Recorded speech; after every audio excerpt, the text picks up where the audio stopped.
It is summertime in the 90s, before the internet. And 9-year-old me is sitting on the couch with Ben, my best friend, who has a bowl cut like I do. And I ask Ben what he wants to do. And Ben says what he always says. Oh no, dude, what do you want to do? And I don't know either, because it's already 2 months into summertime and we have done everything we think we can do. Played basketball so many times, Ben knows I will never go left. Stayed up until midnight to watch the R-rated VHS tapes my mother owns. Pulled each other around in a wagon. Toilet papered every house on the street except for our own. And so we turn on the television, and Indiana Jones is playing. And afterwards we go outside, because there is no internet, and we stare at the big tree on our street.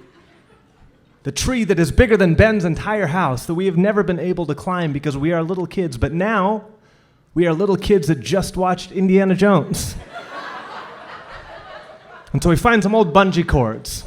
And the hooks of those bungee cords find themselves into our belt loops. And we tie the other sides around the tree, and now we are halfway up the tree that is bigger than Ben's entire house. And I quietly think to myself, maybe I am Indiana Jones. And Ben quietly thinks to himself, maybe this is a bad idea. And my belt loops quietly think to themselves, what the fuck? But we're all thinking quietly. And so for a moment, it is silent. And at 9 years old, I transform into things I have never been before. An astronaut floating in space. A hummingbird buzzing in place, a beam of August light floating through the windows. And then I hear a crack, which is not Indiana Jones's whip, but my belt loops snapping apart, shrieking relief, and I fall all the way down the tree onto my back. And Ben rushes down and says, "Are you okay?" And I say, "I think so." And Ben starts to laugh, and I start to laugh, and I'm bleeding from my elbow, but it's just a scrape. And that means that I am human, and we are alive here tonight, and we sit quietly till my mother comes searching. Thank you all. Thank you so much. Thank you.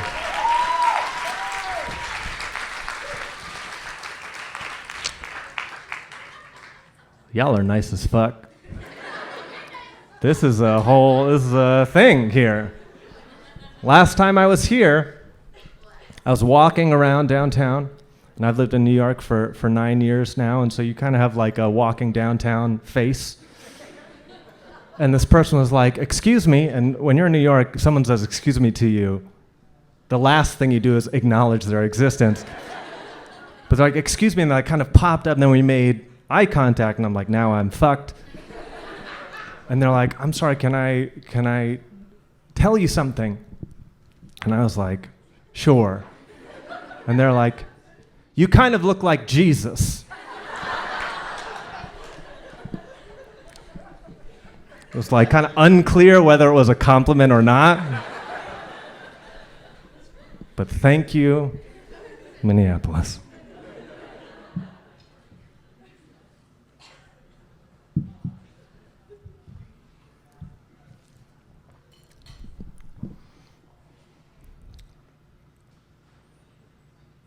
Every great story has a beginning, middle, and end, not necessarily in that order. We are all great stories. Chapter 394, the boy, hair still long, fingers still too short, is 98 years old, sits at a restaurant alone. The stranger sitting next to him is eating bread pudding, the boy's favorite. The boy takes his fork, sticks it in the stranger's meal, and takes a bite. Chapter 14, the boy is 7 years old. He and his best friend have a great idea for a prank. They are sure they will not get caught. The next morning, every house on the street has toilet paper in the front yard, except for his own. They get caught. Chapter 146, and the boy and the girl live happily ever after. Chapter 231, and the boy and the girl vow never to speak to each other again. Every great story has a beginning, middle, and end, not necessarily in that order. We are all great stories, though not all written as chapter books. I know. There are hours not meant to be bound. When we have scribbled too much in the margins to read our own page numbers, like the night you thought you were invincible, ran out into the lightning storm with 1,000,000 keys tied to 1,000,000 kites and a clench in your jaw that said, "Take me with you, damn it, I dare you." Or the weeks when you finally reached out to feel your father's cheeks in, just found paper cuts. I know. The nights we shatter hourglasses to fall asleep. The afternoons we take photographs of our own shadows just to prove that we left a mark, but I stay awake, reminding myself the wetness of my own lips, that I am a leaf off of the tree of my parents' first kiss, and if I hold my shrubs to the sky, I can still see their veins there. Every great story has a beginning, middle, and end, not necessarily in that order. Chapter 189, the boy too old now to celebrate his birthdays and too young to treasure them uses his fists, punches his own reflection to see if it is real, breaks his hand back into the opposite of a fist, a conch shell of sinew, puts it to his ear and can hear the ocean of his own bloodline. Stand up, boy. Not just with your legs. Be your own story. You, magnificent page turner. You, 600 words per minute. You never stop to read the back cover, even though you know what happens at the end. Chapter 431. Once upon a time there was a boy. He is not here anymore. But the branches he left all hold their leaves to the sky, and you can see the outline of his shadow on the sidewalk. Prologue. Once upon a time there was a woman and a man, and the first night they kissed, a seedling blossomed from the back of her neck.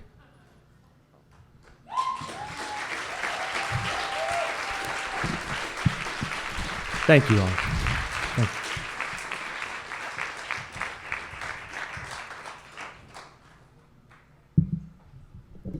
you. Before we do anything else, can we give another round of applause for those amazing openers?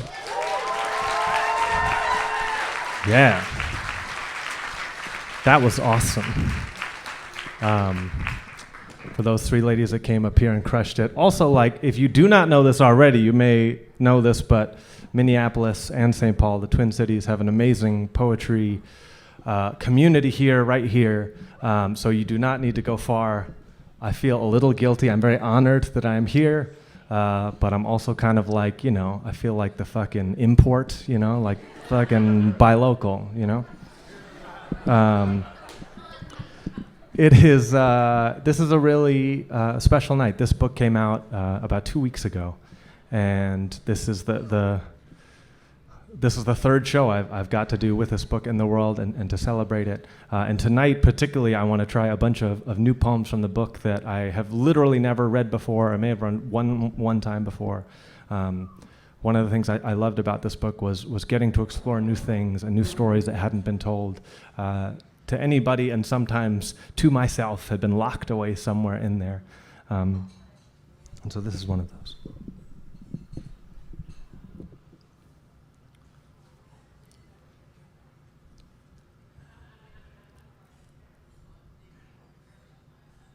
I don't remember the day my parents stopped speaking Japanese to me. Maybe sometime in kindergarten, when I had trouble understanding people and English. Or maybe after some glance I don't remember, in a grocery store parking lot in California, holding my father's furry Jewish hand as he spoke perfect Japanese to me. Some confused housewife's eyebrows shaming us back to this country. Or maybe during some early play date with a new sunny white boy in our living room, I just stopped speaking it back to them. By the time my sister was born, years later, the old language had been locked away somewhere in the house, an aging holiday decoration we took out and looked at in season, thought about tossing completely. I admit, I fantasize sometimes about being a family that speaks their mother tongue at dinner in mixed company. We look over at each other, lower our voice into an octave only blood can decipher. Tewa tap. Don't use your hands when you eat. Lately, at the dinner table, my mother whispers a mundane incantation in Japanese to my sister. After silence, she says it again, speaks into a canyon with no echo, utters it one more time, makes my sister say in English, "I don't understand what you're saying." And suddenly my grandmother is there, shaking her head, opens her mouth, is mute.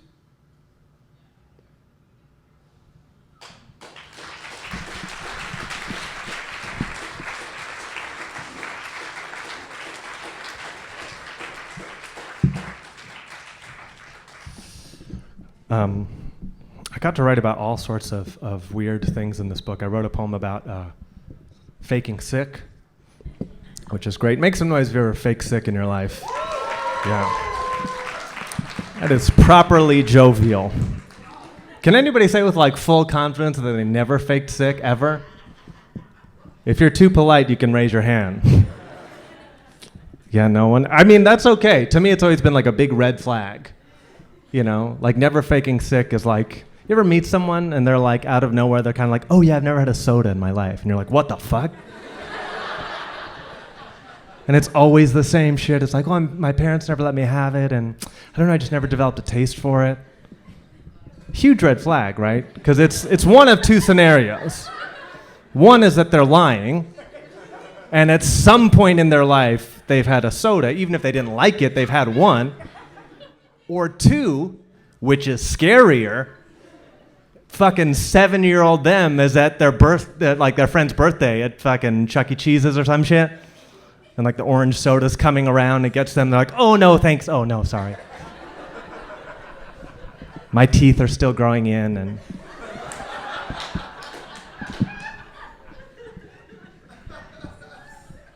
so there's a series of poems in the book. The internet pops up a lot in the book, and there's a series of poems where the internet speaks back to me in different years, and it's more fancily called in the book, "The Internet Speaks Back to the Author," because I thought that might sound more deep. But this is "The Internet Speaks Back to the Author," 2018.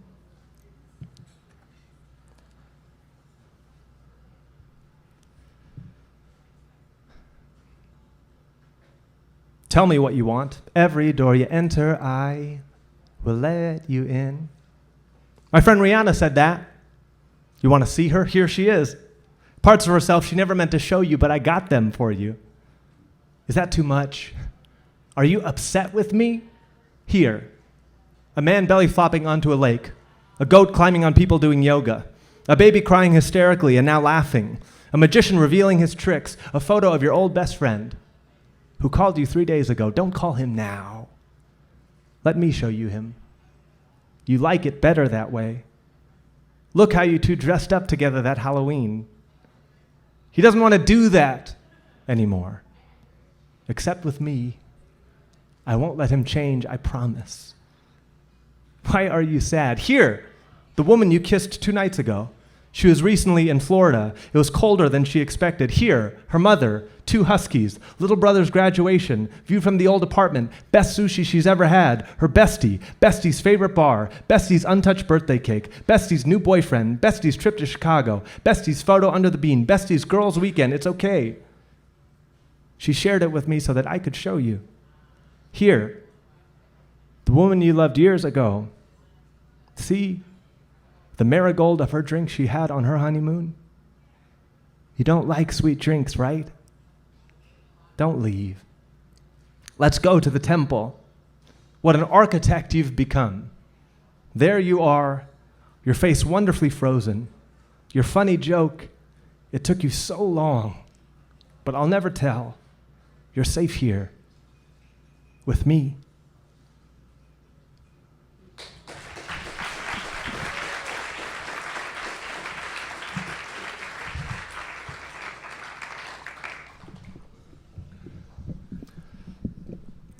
was thinking about this today. I was like walking around. You ever be like walking around, all of a sudden you're like, I wonder what my middle school bullies are doing now on Facebook. It's always great. They're like inexplicably always the people that are out there like posting way too much on Facebook. My like main middle school bully has now inserted his middle name onto Facebook, and it's Legend. So for example, and I won't use his name because I'll protect his pathetic bully ass. But if you take like just a dumb fucking name, I don't know, Brett Kavanaugh. Brett Legend Kavanaugh. I wonder if that's what Joe is the guy. This is what I mean. In some ways, it is legendary. 15 years later, Minneapolis, speaking his name.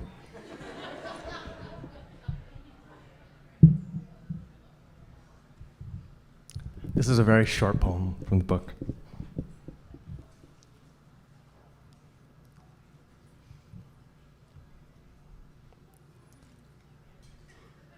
When you called to say, after our 5th morning together, that my travel was too difficult for you and this had to end, I was in the market and had just bought a succulent with round leaves like plump emeralds, promising an easy and long survival.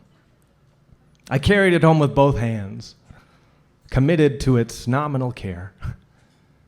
The plant lasted a few months until a particularly long trip away, the death of a plant so visual, the discoloration of the skin, the limp extremities laying to rest on the dirt. I wondered aloud about repotting it, perhaps more water and closer attention, a spot in the apartment with direct sunlight. Easier to just get another one, comes the new voice from the other room.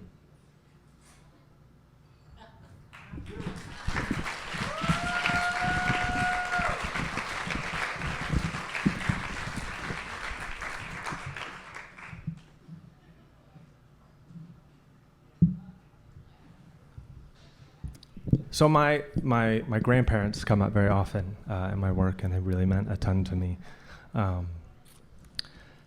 And this is a poem about my American grandfather.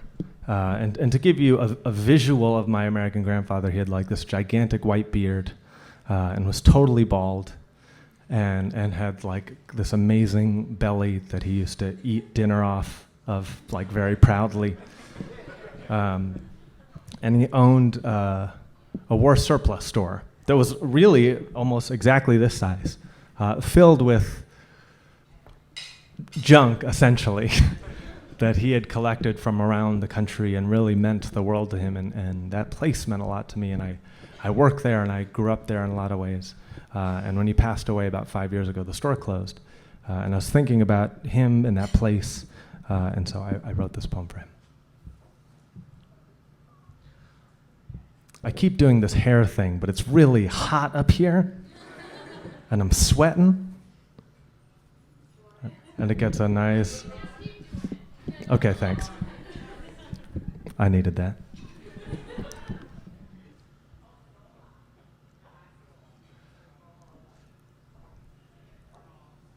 My grandfather was not a strong man, but he knew what it meant to build.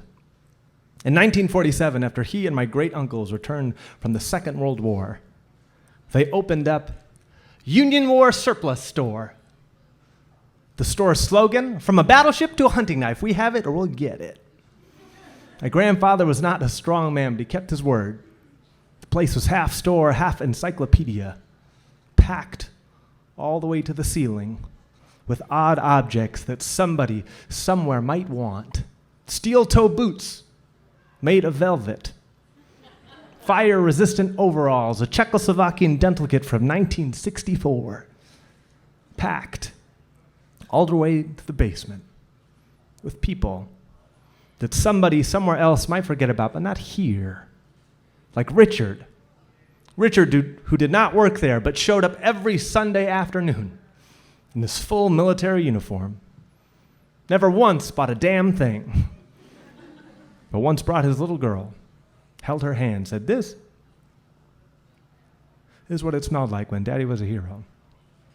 My grandfather was not a strong man, but he kept us safe.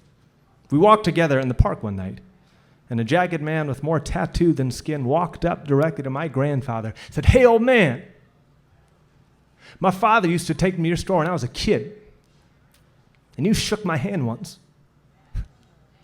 like I was a man." I still remember that.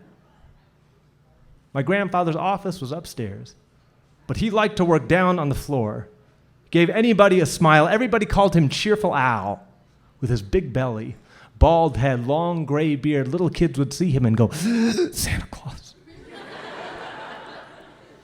6 years after a Union War surplus store opened its doors, my grandfather had a son, my dad. He is not a strong man, but he knows what it means to build. One summer when he was a teenager, he worked at the store, built this door in the back. It's still there. 40 years after a Union War surplus store opened its doors, my father had a son. I'm not a strong boy, but I'm trying to learn what it means to build. One summer when I was a teenager, I worked at the store, built this display that went all the way up to the ceiling. When I finished, I ran to my grandfather, showed him what I had done. Very good, Philip, very good. When I asked him what to do next, he handed me an old piece of paper, a beat-up pen. When I asked him what to do with it, he shrugged his shoulders and laughed. And I began to build the only way I know how.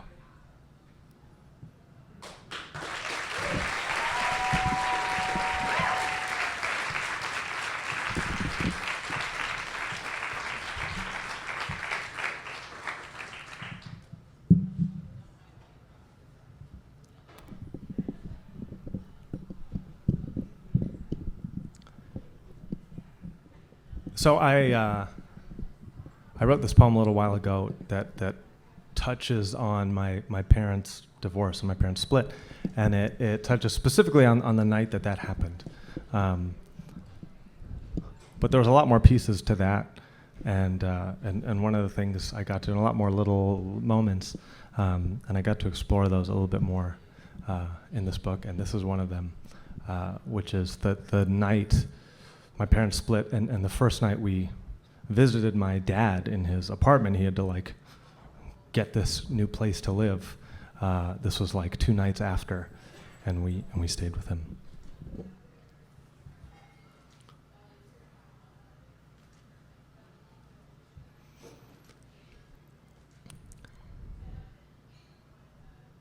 My father, sister, and I walk up the stairs to his hastily rented apartment for the first time since my parents' separation, the inaugural night of Dad's time. My father is quiet. There are many flights of stairs. We focus on the load we are carrying: rented lamps, rented sheets, rented plates, rented silverware. My parents' break happened over just one night, though my sister and I had heard creaking for years, so loud it kept us up some nights. I would find out later that my father imagined this particular walk up the stairs dozens of times before it happened, envisioned every barbed comment my sister and I might offer, the punctures they would make in his tired body, how he wouldn't be able to sew them back up. Why are there so many stairs? These rooms are so small. Why is everything so bare? Where are we going to go play? Daddy, I want to go home. Of course, all I remember was how quiet it was that evening for the first time, which is to say, the sound of wind wafting through pipes on some abandoned battlefield, the promise that there will be no more fighting, the strange relief of blood that has finally begun to dry. The way my father recalls it, we made it up the stairs and walked through the door, flipped on the barren overhead light bulb, the walls dull white. I set down the weight that I was holding, looked around, said, "Cool."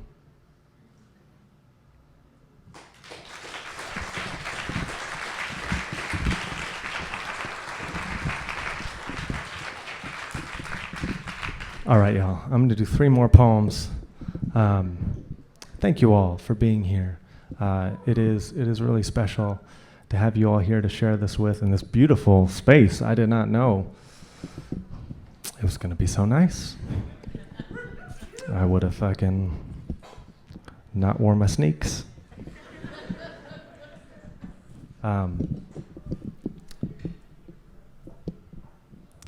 This is another poem about one of my grandparents, which is about my grandmother, who was my favorite person growing up, hands down. She was married to Cheerful Al. And, in retrospect, she was like the RoboCop of grandmothers. She was like really primed. She was like a kindergarten teacher and a family therapist. And then was literally a teacher about parenting. But as like a 9-year-old, you're just like, you're the fucking best person. I didn't recognize your pedigree. And she really loved stories and always told them and always shared them. And I think had a huge impact on what I love to do now. And so this is a poem for her.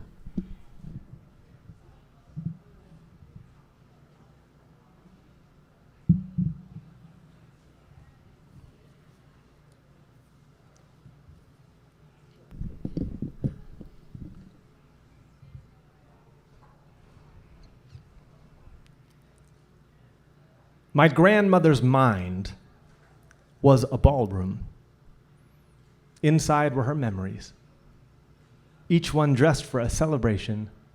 That memory there in the white blazer on the dance floor is the memory of her wedding day. He never stops dancing. That memory there in the long purple dress staring out the window, the day my father left for college. That memory there hunched over his food the day she got her first cavity filled. My grandmother's ballroom, always in motion. My grandmother used to tell me stories. "Philip, remember when you and I made strawberry jam?" I pretend I don't, so I can hear it again. "Well, you were 8 years old. Inside my grandmother's ballroom, a woman in a red gown and mistletoe eyebrows clears her throat, carefully kisses fork to wine glass, tells the story of a boy and his grandmother, how they picked out the reddest strawberries in the store, how they made so much jam they ate until it was summer again, each time the boy thinking, my Nama and I made this." It started slowly at first. There are things we can forget and no one notices. "Philip, where did we park the car? What was the soup of the day again? I thought the movie started at 8. Inside my grandmother's ballroom, jubilant chaos. Her memories drunk on a wine they had never tasted before. A cancer no one understood. "Philip, what's your father's phone number? We went to Hawaii together? It's your birthday today?" Her memories slurring their words, staggering across the dance floor, lifting their glasses for more. "What day is this? Why am I in the hospital? Where is my hair?" The last time I got to see her, she could not speak, eyes closed. "Nama, it's me, Phil. Remember the time you and I made strawberry jam? No? Well, let me tell you." And my grandmother, silently in bed, squeezes my hand. Somewhere, a woman in a red dress, feet blistered, still dancing, taken by the music.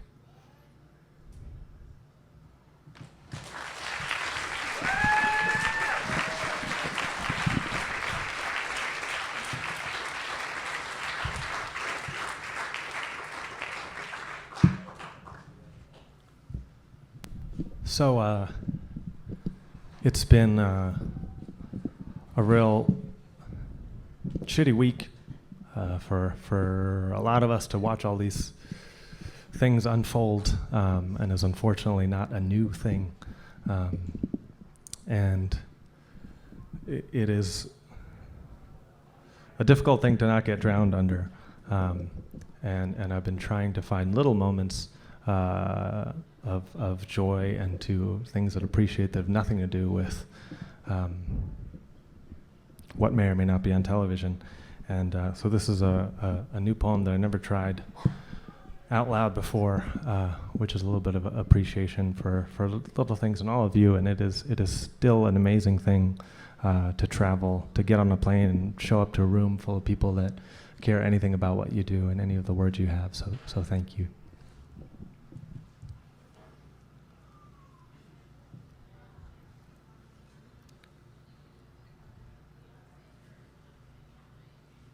Woe, be thankful for my mosquito lover, leaving her kiss on my body for days to come.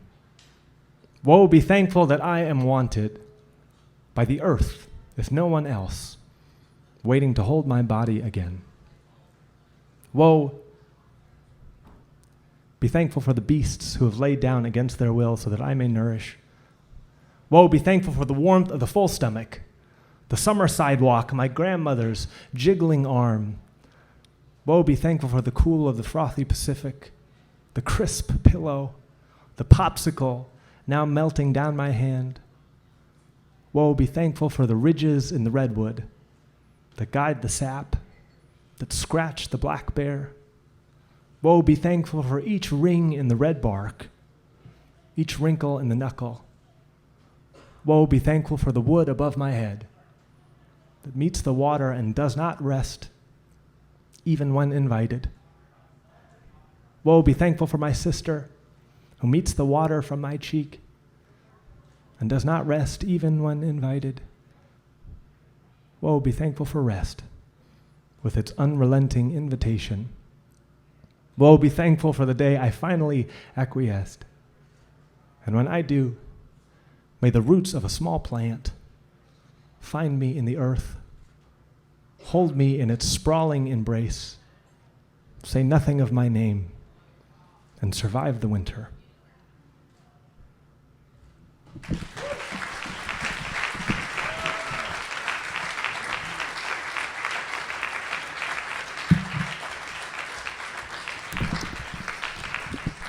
All right, y'all. This is my last poem.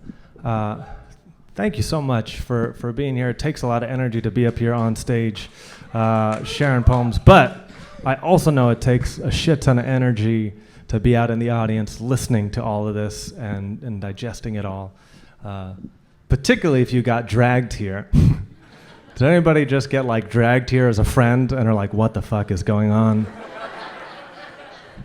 When are they going to start rapping? This is the weirdest open mic I've ever seen. This dude's been going on forever.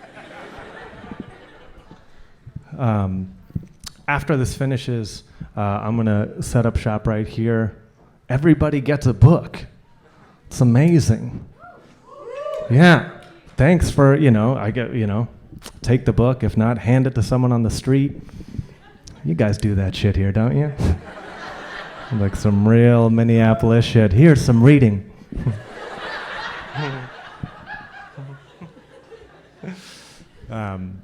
But really, thanks y'all for being here. Thanks to the folks who opened the many poets who are in here. There's many poets that I adore and look up to that have made it here tonight. So thank you all for being here. It really means a lot to me. And enjoy yourselves, tip well, eat. The food is delicious. I had the fucking shrimp somethings. And I was eating them. I was like, what the fuck? Where are these shrimps coming from? You're a mysterious place, Minneapolis. Shit was fresh as fuck. Okay.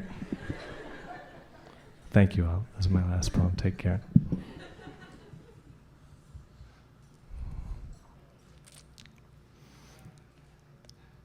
My mother taught me this trick. If you repeat something over and over again, it loses its meaning. For example, homework, homework, homework, homework, homework, homework, homework, homework. See, nothing. Our lives, she said, are the same way. You watch the sunset too often, it just becomes 6 p.m. You make the same mistake over and over, you'll stop calling it a mistake. If you just wake up, wake up, wake up, wake up, wake up, wake up, one day you'll forget why.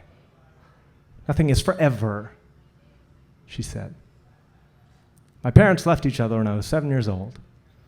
Before their last argument, they sent me off to the neighbor's house, like some astronaut jettisoned from the shuttle. When I came back, there was no gravity in our home. I imagined it as an accident, that when I left, they whispered to each other, "I love you," so many times over that they forgot what it meant. Family, family, family, family, family, family, family. My mother taught me this trick. If you repeat something over and over again, it loses its meaning. This became my favorite game. It made the sting of words evaporate. Separation, separation, separation, see? Nothing. Apart, apart, apart, apart, see? Nothing. I'm an injured handyman now. I work with words all day. Shut up. I know the irony. When I was young, I was taught that the trick to dominating language was breaking it down, convincing it that it was worthless. I love you. I love you. I love you. I love you. I love you. I love you. See? Nothing.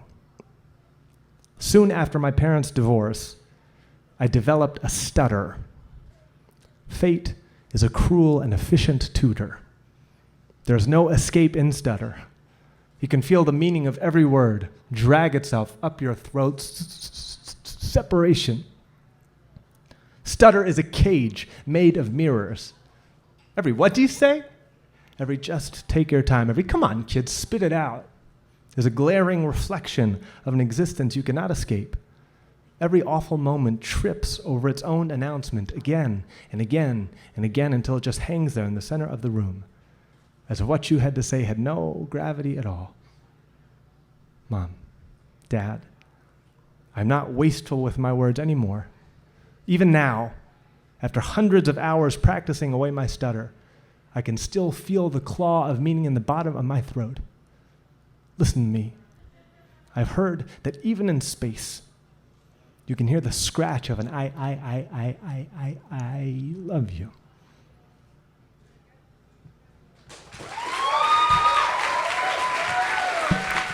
Thank you all very, very much. Thank you so much. Have a great, wonderful night.